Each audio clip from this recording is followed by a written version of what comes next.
to AgriCountry, showcasing America's heartland. Brought to you in part by Marathon, an American company serving America. By Ford New Holland, a company dedicated to bringing you quality products, parts, and service. And by the Feed, Agronomy, and Farm Supply divisions of Country Mark. You can count on Country Mark. And now, here's your host for AgriCountry, Ed Johnson. Cold, sunny, good morning. What a show we have for you this week. We're going to begin right here along the Selover River in Ross County.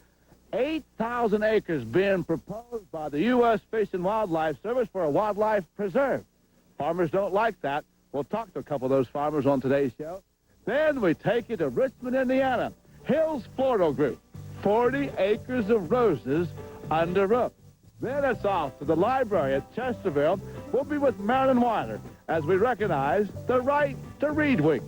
And Valerie takes us to Dallas, Texas, to the National Cattlemen's Convention, where she talks with Topper Thorpe of Califax about what cattle prices will do in 1991. It's all today on AgriCountry.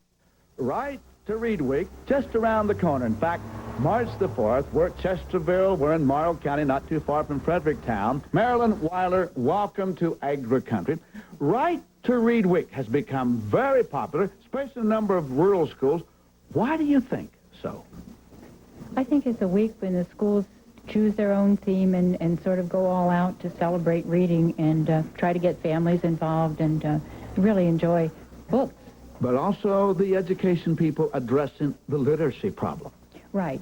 It's supported by the Ohio Department of Education and the Ohio Council of the International Reading Association, and they think it's very important. And the folks in Marion County, a very unique theme, F-A-R-M. Families are reading more, and I wish we'd thought of it first. But your school district, the Highland School District, also with a very intriguing theme as well. We're going to try to go with a farm theme, too, and ours will be Plant the Seed, Read. And we have some of the children here at the library today for us, and I was so impressed with the number of books, and that certainly will be a part of the emphasis for Right to Read Week. There are just a lot of books out there with a farm theme, and in fact, I knew there were several, but I was really amazed when I began digging into what is available. Most any topic of farm life. There are some more than others.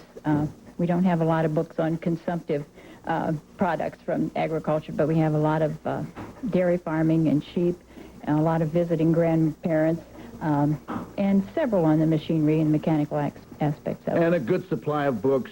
You've been a first grade teacher up through what grades in the elementary schools? We have several for very small, even babies, the little board books with just an animal picture and name of an animal. And then probably through 6th grade. Being a teacher is so important. As teachers, and especially those of us who are parents, to read to and read with the children. Sharon Mast was here doing that today. And it is important, but you were saying we need to do a whole lot more of it. It is so important that it's one of the best indicators we have of whether a child is going to do well in school is whether he or she has been read to.